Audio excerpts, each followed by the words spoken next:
There are three things certain in life. One, the fact that the sky is blue.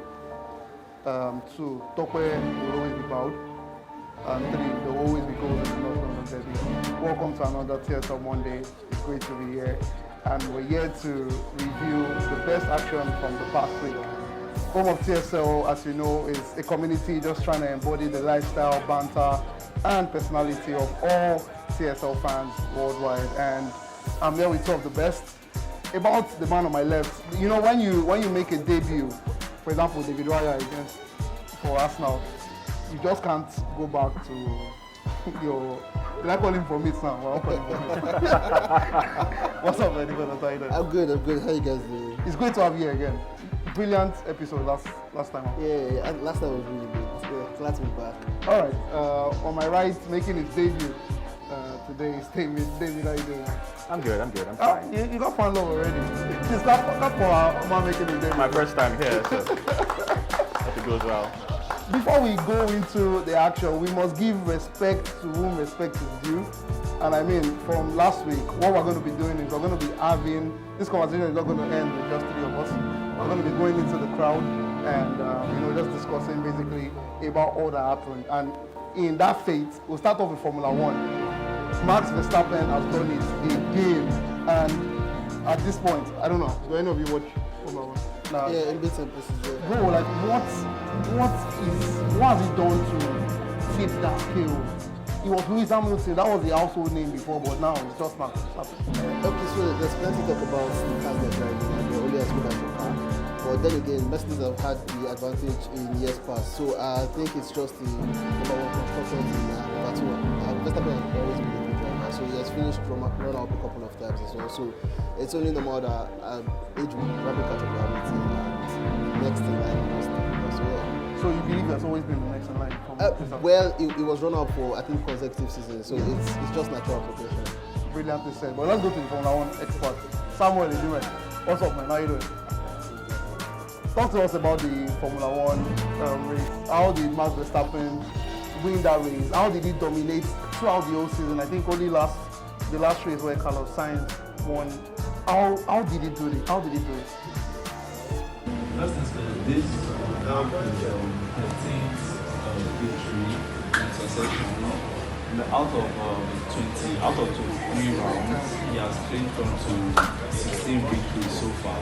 And I think it's more of a team effort. It's not just on the driver alone. So I would say Max Verstappen has been able to outperform every other driver on the track as a result of the team's effort, building a perfect car, I would say, because the Red Bull has literally dominated the entire season. Thank you very much. It was such a dominating display for Max. And the only other question I have, I think I'm going to throw it to the other Formula One expert I know in the crowd, and it's Treasure. How can Lewis Hamilton get back? Because I know there are a lot of Lewis Hamilton fans. How can he get back to his glory days? What does he need to do? Is it only dependent on his team, or do you think there's something he can do personally? So this question actually is a very interesting one. For Lewis to get back, I think one thing is that Mercedes literally have to get their car right. Especially when it came with this, because there was a change in rules, I think 2021, right? And then after the change in rules, they literally brought out a car, and then this car wasn't competitive at all. And then when we were coming into this season, there was we're going to make wholesale changes to the car, which they still didn't do. And so for them to be competitive, like going into next season, or for Lewis Hamilton to actually reach the heights that he has actually reached, I think that Mercedes actually has to get their car right. Because it's still obvious, like this guy literally has won them how many championships, constructor championships, won how many championships, driver championships himself, back to back and everything. So what he needs right now is for Mercedes to literally get their car right for next season. Brilliantly said. Thank you very much for that. But guys, let's move from Formula One and go into football now. We're talking about people that are trying to gain back glory days. I'm going to go straight to you, David. You're an Arsenal fan. And Arsenal has been trying to get back its glory days since 2005. That's the truth. And the truth is that we've seen a little bit of progression from Mikel Arteta in the past couple of years. But there's cause to believe that he tends to self-sabotage himself. More especially so this game against Spurs. I mean, you guys took the lead, immediately you lost it. Second time you took the lead again, immediately you lost it.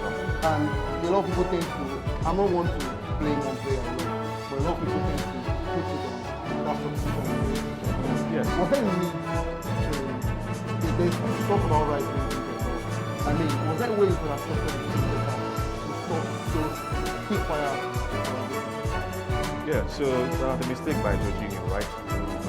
Basically, a mistake, right? You don't plan for mistakes. The mistake just happened, and he has owned up to it. He said, yeah, he made a mistake. Move on. We can't dwell on our mistakes. So, about Arsenal and past glories, well, someone said it's easier to move from a 2-1 to a first class than to maintain a first class. We haven't gotten to a first class yet, but it's a very treacherous path so far. And I think we're going to get to a first class very soon in terms of major trophies and all of that. For the game against Spurs, it was very disappointing, very disappointing. I think with all our injuries that we've had so far, I think we still dominated the game to an extent, in the first half most especially, and that was really impressive. However, the fact that Rice had to go out at halftime this week, an injury probably, and then I think Vieira was more of a tactical move.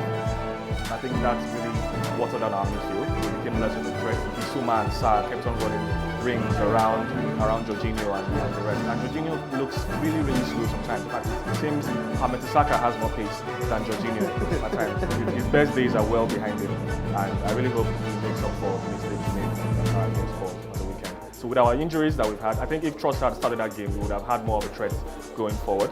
I think Trossard would have probably maybe had an assist or a goal against Tottenham Hotspur. Saka had a good game. He gave Udogie lots of problems. Udogie, actually, I like Udogie. I mean, it's 20 years. This is his first North London debut, if I'm not wrong. Yeah. And it actually put him in very good shape against Bukayo Saka. Saka being Saka, consistent, Mr. Consistent. Yeah, he's begun about 6 games now in a row for Arsenal. Good guy, very lovable guy. And I really hope he keeps that pace. But for the rest of our team, Nketiah was missing. I wasted my emotional energy on Nketiah, and I missed the game against Sheffield, Newcastle against Sheffield, the 8-0 game. I missed that game because of the emotional energy I spent on Eddie Nketiah. It seemed so lazy, so nonchalant. It wasn't recovering balls. There was a particular moment in the second half where he recovered a particular pass from Tottenham, and Saka was making a run. Instead of playing that pass forward for Saka to, get on it and make a chance, he went back into the midfield to make another pass and then lost possession again. So it's really, really sad. Jesus, of course, Mr. BCM, big chance missed. That chance missed was terrible. It was really terrible. We are getting used to Jesus missing big chances. Kai Havertz, I don't get it, right? It's weird. It's like Arteta has this masochistic fetish with Havertz, right? You've got Emil Smith-Rowe on the bench, who is, I love Emil Smith-Rowe. I love him basically. He might not be the best option for LCM, but I love Smith-Rowe, right? He can score goals. He's a constant threat. He makes runs. He can play on the left-hand side.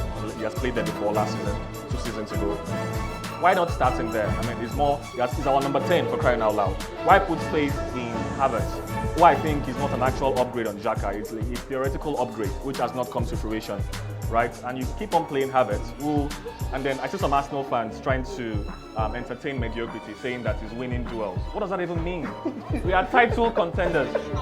We are title contenders, and we're talking about winning duels. What does that even mean? What does that even mean? So I think I'll hold you on that note because you brought up a lot of interesting topics. Yeah. Instead of saying you've been silently observing, I want you to give a skating analysis of where you see Arsenal right now. They challenge for the title last season, but do you think they are, with the signings Arteta made, do you think they're a weaker opposition this season than they were last season? Okay, so it's very tricky, right?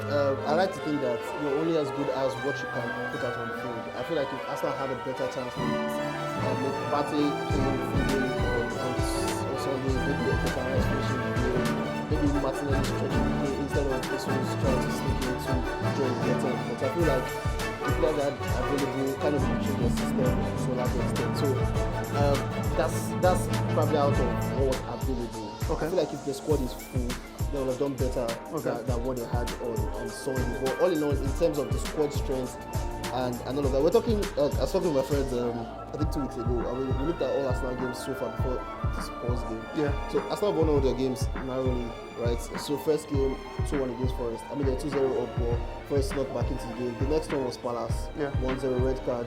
The third one was the draw against Fulham. The fourth one was United game, 90+6 winner. Yeah. Then last week Everton 1-0. So it's not like they've been up and down. And the real sense of it, if we're being honest, that's what champions do, right? Even when you don't play well, You find a way to get the win. the result and whatever way possible.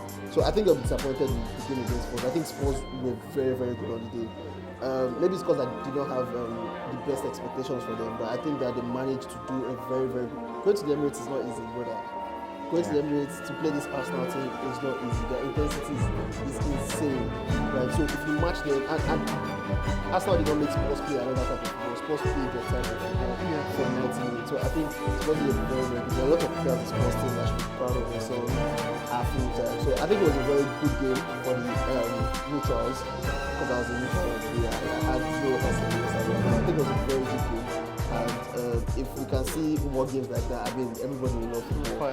Yes, and I think to if you excuse me to actually build on your point about squad strength, we shouldn't be having excuses about squad strength at this stage. We've seen Man City lose players and still keep up the tempo. They've lost their chief creator this season, they've lost Kevin De Bruyne, and they're still having a 100% record across all competitions.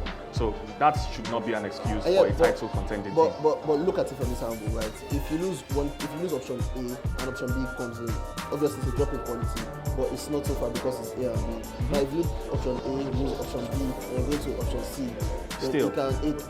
it's just like Partey, Rice, Still. Jorginho. Right? If you have 2 people, that's 2 people that you have to drop down. It's the same way Jesus playing on the left. We'll probably have Martinelli first, Trossard next. So losing to, I personally feel like a lot of people thought that Arsenal's title race was delayed by Saliba getting injured last season.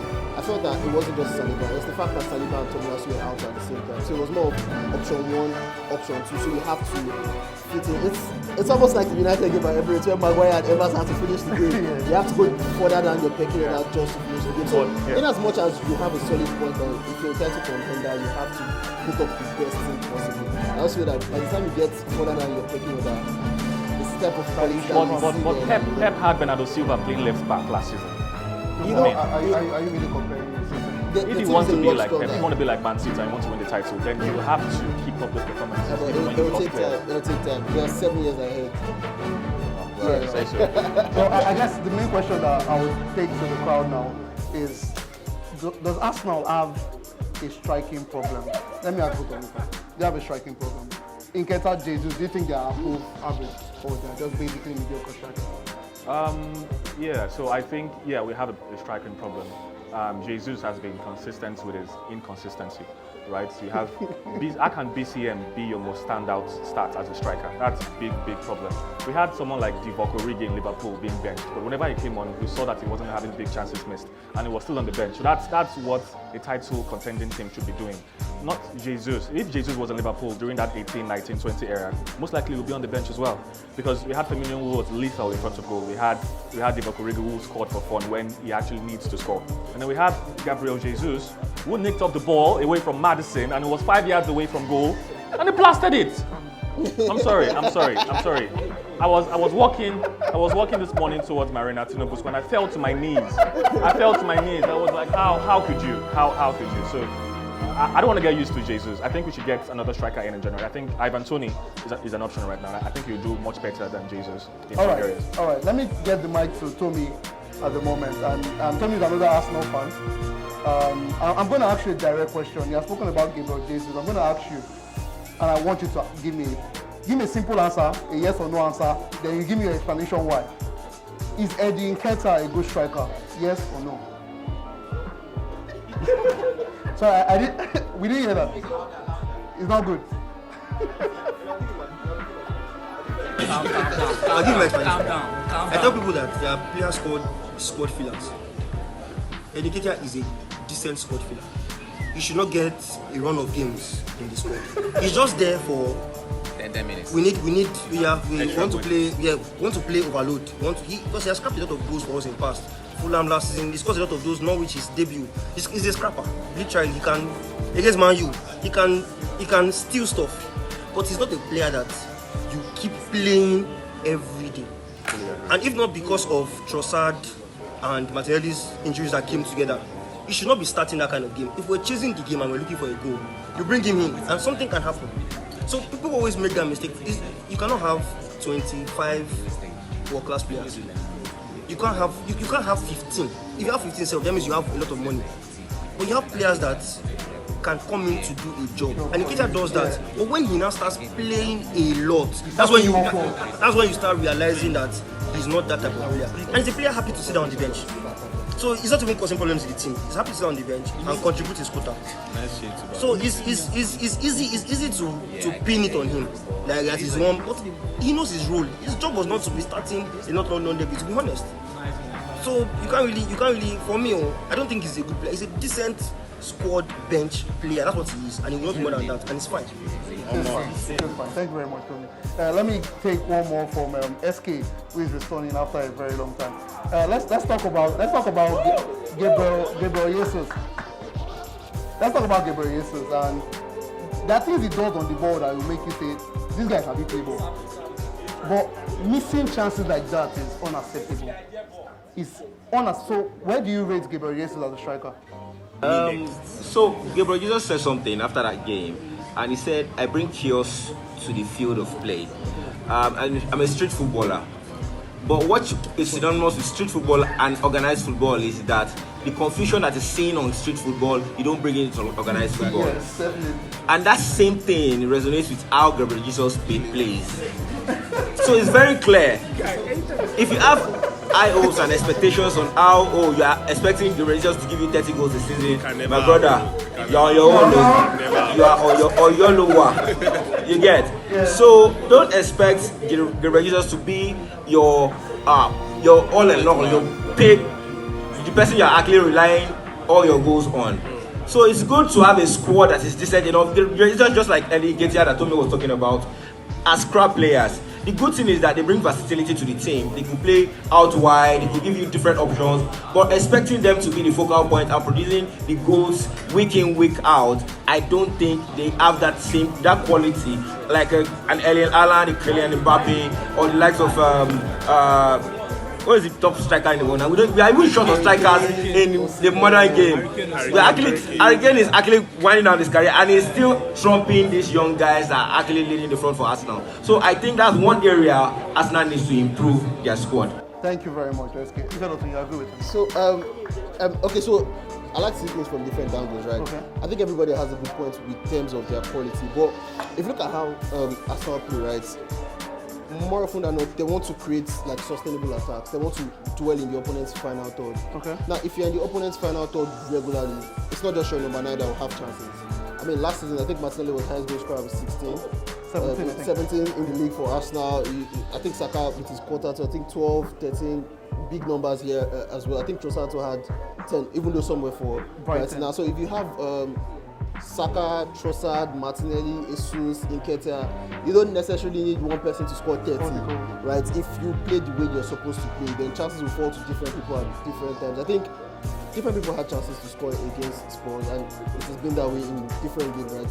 Also, Jesus I think has led the line just once this season, and that was in the Champions League game. Right? Nketiah has been number 9 for most of it. So I feel like high volume scorers are also high volume missers, right? Last season, most big chances missed in the Premier League, Erling Haaland.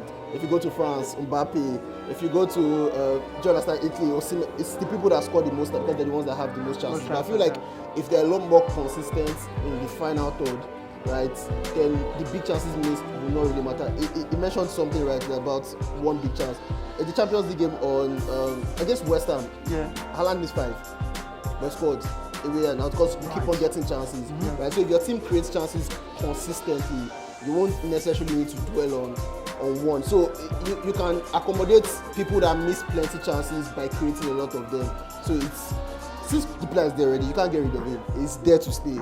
So you just create an avenue where his strengths are amplified and his weaknesses, you cover them up. Brilliant, sir. I feel Arsenal. I don't think they can challenge the way they did last year. I think the signings that Teta made them a bit weaker than what they should be. I don't get why he doesn't start Trossard by now. I think Trossard is a player that, no, even before the injury, he benched him for some games.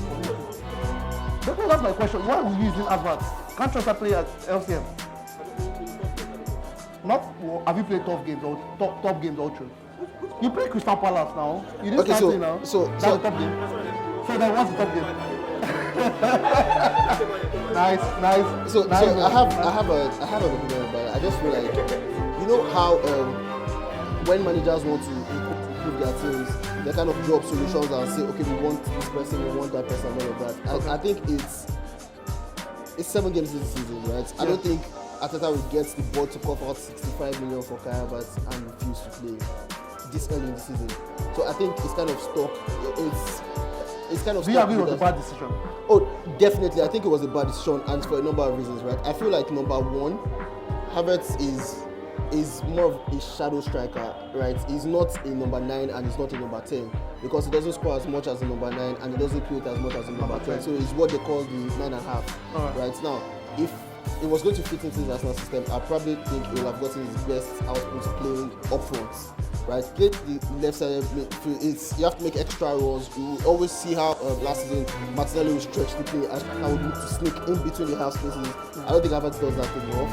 I don't think without the ball he puts in as much effort as Xhaka used to put last season. So when you mentioned downgrade, that's why I shook my head. I'm like, this thing was working so well. The club just gotten another player that was the same profile or same mode or something like that. So that's why I said it was a bad decision. But then again, it's early in season to drop like it's 65 million pounds, that kind of money. You will probably stick around quite a bit. You'll probably leave him to play his way out of the team. Now the downside to that is that nobody's going to wait for him. Nobody's going to wait for him. So it's well, Arsenal is still unbeaten this season, and we'll see how that goes for them. Before we go to our next topic, even Chelsea fan in there, I'll just maybe a Chelsea fan in there, just raise your hand. Team, you know a Chelsea fan. But let me ask you, what's the most expensive thing you own? Most expensive thing I own? Actually priceless, but maybe my car. All right. Yeah. Imagine after you buy your car, you're unable to use it. How would you feel? That will be terrible. I'll feel terrible. But at least the car is challenging defenders, right? Wale Santos, you have the mic. How does it feel this season so far as a Chelsea fan? I know it seems depressing. It seems you can't score a goal to save your lives. Like, how does it feel, really? Ideally, I would say it's frustrating, right, to say the least. But I mean, I like controversy, right? So I'm just going to say it's controversial thing. They're improving every match. Whether you agree or not, you have to admit that they're improving every match. So I was speaking with Liz earlier, and I did a grading of all the different positions that Chelsea play, right? Goalkeeping 7.5 over 10. Defense 8.3 at most, right? The midfield is a solid 9.5. That means it's world class, right? Even though. Now, forward movement, right? That's from midfield transitioning into attack and getting into the box. I also give it like a 9 points. But you see that final thing that gets the ball from wherever it is into the post, it's over 10. So I think there's an issue with the receiver thing, right? And I feel like the other defenders that Chelsea have in Badiashile, Disasi, Colwill, I don't think Pochettino trusts any of them to play together in a back two. So it's always like you use quantity to cover for quality, so you don't play across, right? So and if that's not working. That's my issue. No. So what he's doing is, so the team is mostly disjointed. So I feel like, maybe it's unfortunate that the fixture list is going to be unkind to them going forward. I see that there's 7-8 fixtures, and It's crazy, right? Now, if they had maybe like 2 easy games, what you do is let's even see what these boys can do first, and if it's bad, then we'll go back to Thiago Silva, and all of that. But I don't want to be in Pochettino's shoes. I feel like the Chelsea job is a very high pressure job, right? And in as much as what he has done is build the squad around youngsters, there will still be pressure to deliver. And it's harder to deliver when you have subpar quality, right? I feel like 2-3 years time, that's when the manager of Chelsea will be able to enjoy the benefits of what they've done in the last 2-3 transfer windows. Thank you, Wally Santos. We just have about 15 minutes to go before we wrap up for this show. There's still the TSL trivia where we'll engage a couple of you to answer 10 questions straight. If I don't know, yeah, you see the champion. 7 questions so far. We'll be seeing whether he can make it 10. But yeah, while we're going across Europe, a big shout out to Brest in France, who are top of the table, where they're supposed to be. And we'll move on to Spain. Why you laughing? No, Brest top of the table. Brest is usually top, isn't it? Yeah? I mean, Brest top. Well, I'm more of a bottom guy anyway. Well, yeah, let's go to Spain, the Madrid Derby. Atletico used 3 headers to school Madrid in that game. Jude Bellingham is definitely going to be a topic because he's created a standard that he cannot come back from. He's the one that scores, he's the one that does everything for them. But the question here is, do you think they've set up in a way that does not benefit him? In terms of, for example, Ancelotti used Rodrigo and him in the 2 instead of where he plays in the 10. So it's now a case of if Bellingham does not do something, nobody does anything for Madrid. Yeah, so I think they used the formation. They used 4-1-2-1-2 against Atletico Madrid, and it was playing with Rodrigo in front. Yes. And Madrid sort of played a 10, where Bellingham should have normally played, and it wasn't as effective as Bellingham would have been. But I want to also ask, is Bellingham really the one doing everything for them? I think the last game he had, I think there was a game he had where he was basically not, we didn't really see him throughout the game, and then he made a tap in at the end, and he was the man of the match.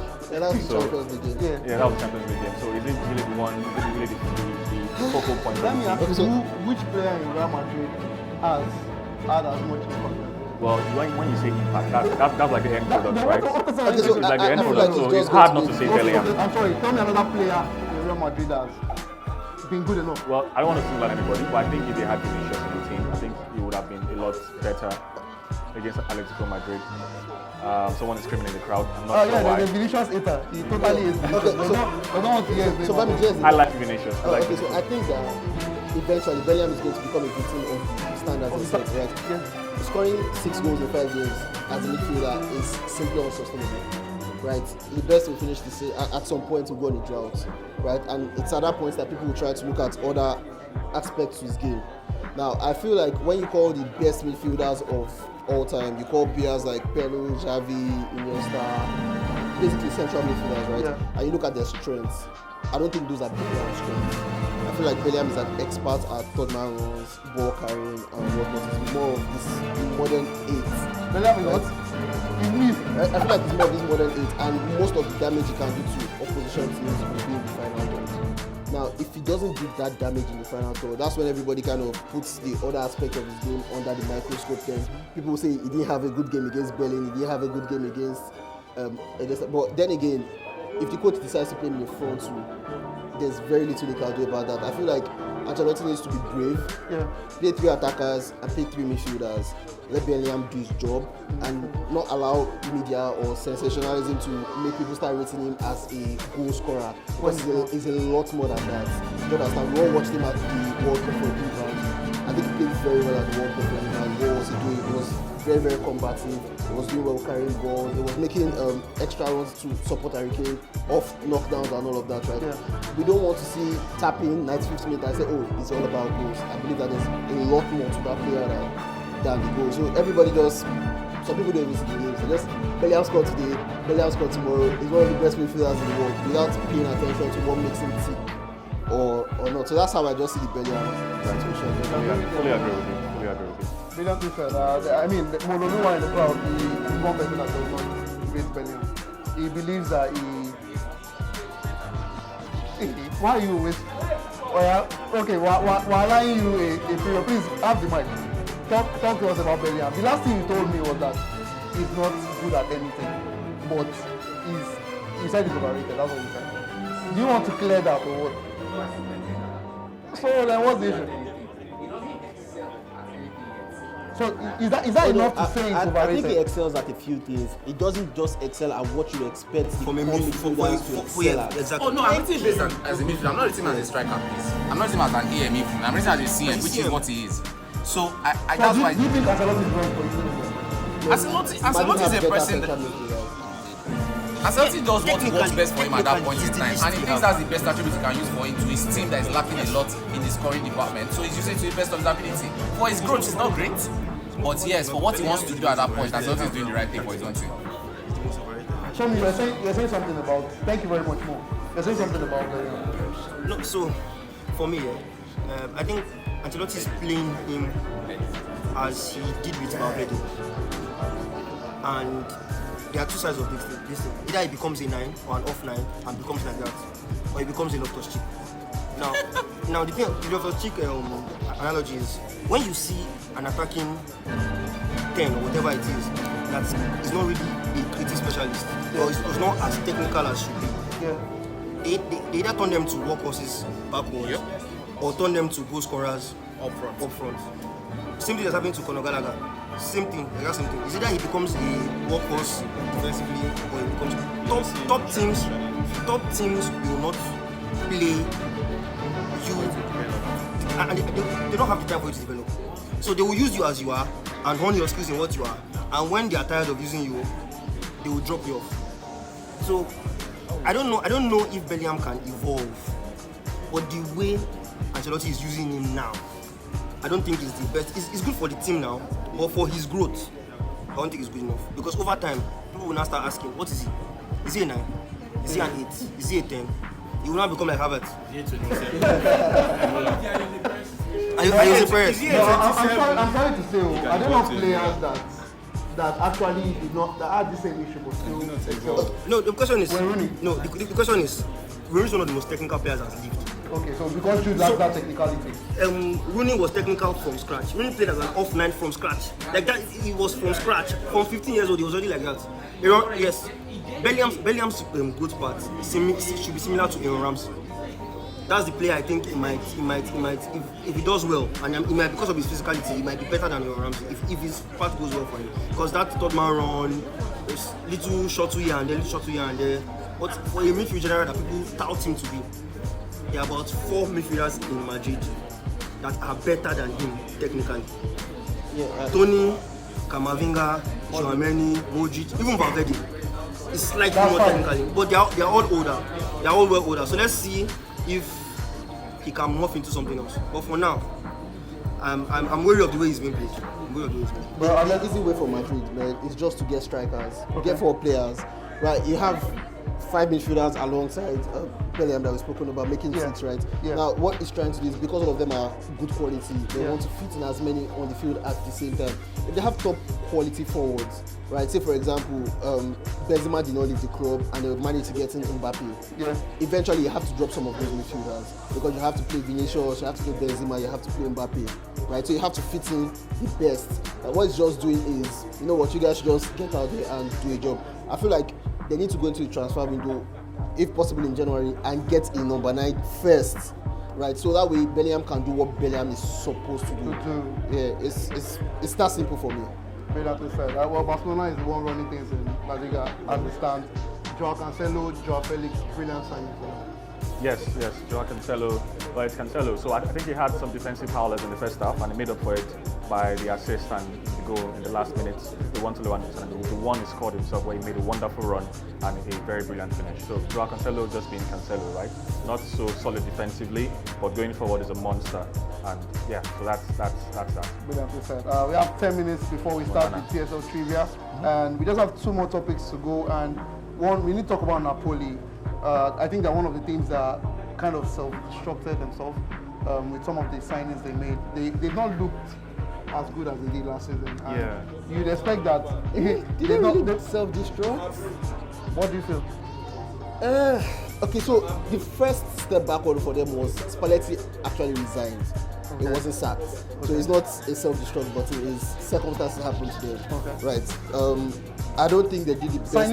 Exactly. The signings they made, Look No, at no, no, signing it's not Milan even the made. Look signing. at So signing I'm Milan made. not even looking at the players. I'm looking at the manager. So Okay. if you look at how Spalletti used to play and you look at the person they brought in, Rudy Garcia, I think the last time Rudy Garcia was relevant in football was 2011, 2012 when he won the league with Lille in France. That was when Eden Hazard was still in France. Yeah. Right. So that gives you an idea of how far back it was. Right. So I think that they could have done better with their managerial appointments. That's number one. And in Italy, they have this. I don't know. Maybe it's in my head. They kind of respect their coaches a lot more than foreign coaches. I don't know. Maybe it's in my head. Like it's a way like maybe it's communication, maybe it's language, maybe it's whatever. But I think Rudy Garcia has been at Roma before. Yeah. And all of that. So I feel like you should know what to do and what to do. There was this argument yesterday when Osimhen came off. I don't know if you noticed it. It took off Osimhen like 81st minute, and Osimhen took off his mask and was walking angrily towards the bench. I couldn't figure what he said, but the sign he was giving the coach was, "We're looking for a goal. Why not play two of us?" Because he was taking off for Giovanni Simeone. Yeah. It's like, why not play two of us because we're looking for a goal, and all of that. So it's when the players start to question the manager's judgments here and there. Publicly, yeah. It's never a good look.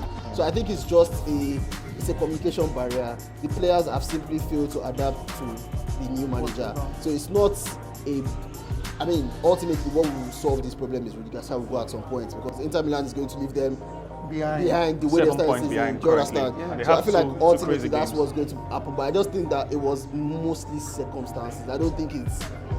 I went to go and buy Kai Havertz in the market. Yeah, I think it's a manager left and we had to get this thing. Kim left and they had to get a replacement for Kim because he went to Bayern Munich. And I don't think they've lost. Okay, this guy too left. Ndombele. His loan was over, so he went back to Spurs before he went. So I think they've tried. The midfield is still good. Yeah. I saw their game against Bologna. They played Zelensky, Lobotka, and Sambuagiza.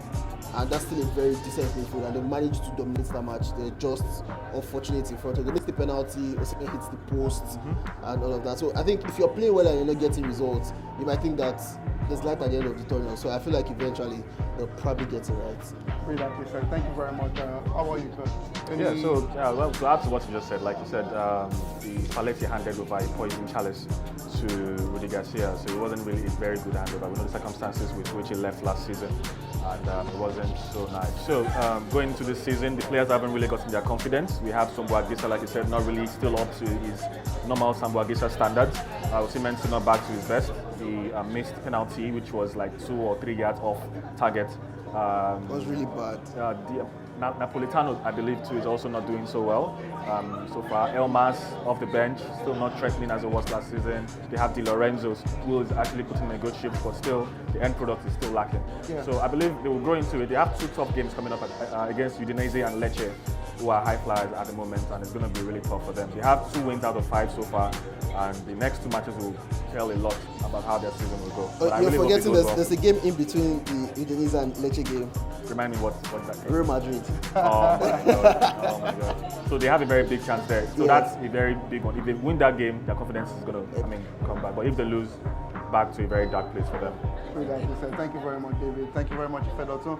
Just before we wrap up, the last question is going to go out to anyone. Mo is going to start because one, we're going to talk about Andre Onana, and he went to the press after the Bayern Munich game and said, "Let me talk, let me accept, now me fuck up, now me mess up." And I just want to ask you guys, what do you feel about that? Do you think players should do more of that, or do you feel just do your talking on the pitch? What are you doing? Yeah, I 100% agree with Andre Onana. I think he did the right thing. I think it's very courageous of Onana to do what he did. So I think people underestimate how hard it is to go to the media and actually speak down for yourself. I mean, I'm here in an interview with you and I'm still feeling a bit of anxious energy because even though I like you and you probably like me, so I hope you do, I still have this anxious energy thinking that you might take my words out of context. But and then you're going to the media who probably don't even like you in the first place, and they are more likely to, farm impressions by misrepresenting what you're saying. And he went there and then he said he was at fault, blame him. So that makes him, because the worst version of himself would have probably just hit. I mean, knowing how fickle fans are, knowing that this week you make a howler, everybody's memeing you, everybody's is making a mess of your image, and the next week you make some theatrical saves, and everyone loves you. You are Donnarumma light, and everybody. But he could have hid him to the next game to make some saves and then go back on good terms with the fans. For other players as well, if they mess up, if they have howlers as well, it's hard for them to hide. someone like Sancho, who is one of your most ambitious, tenacious players, being sarcastic, of course. I mean, he really cannot hide. When someone like Onana is coming to say, I am at fault, blame me, how can you go out and put in a solid 4.5 performance or 3 out of 10 performance and then go and wait to the next game to see if you can, recover your image. So it's the impact of those statements is very captain-like. If you have a stinker in a game, you should be able to own up to the fans and say, exactly. So I think that's a very good, courageous move from Onana. All right, we'll just take one. Ois, just wrap it up for us. What do you feel about that? Do you feel it's something players should do or just focus on playing on the pitch? First of all, I appreciate the fact that he did it because Onana is getting so much stick than his performance. Have his performance is been bad? Maybe, yes, compared to expectation. This is someone that we saw bust out in the Champions League final where even the opposition fans were like clapping for him, even in a game they lost. But I feel like it's a bit too much and it's too early in the season. United's problems are more than Onana. United have, I think, Forest away, Spurs at home, Wolves away, West Ham at home, Aston Villa away during the time that is scheduled for African Cup of Nations. During this spell of 5 games, we are going to see that United's problems, win, lose or draw, are more than Onana.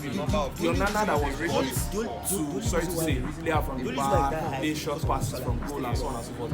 You can't even play that way because the team is not yet cement. So about the presser, I admire it, but you cannot do that every Akiosa market day because it's going to start with racism, it's going to start with trans. This is the first black player that is like black African player. Let me not say black African player that's like an integral part of United's first team in a very long while. Off the top of my head, Igalo, not a starter. Jemba, not a starter. Quintin Fortune, not a starter. So there'll be more times like this, right? There'll be more times like this season. Onana going to talk every time. I'll leave it at that. Thank you. Thank you very much, Ois.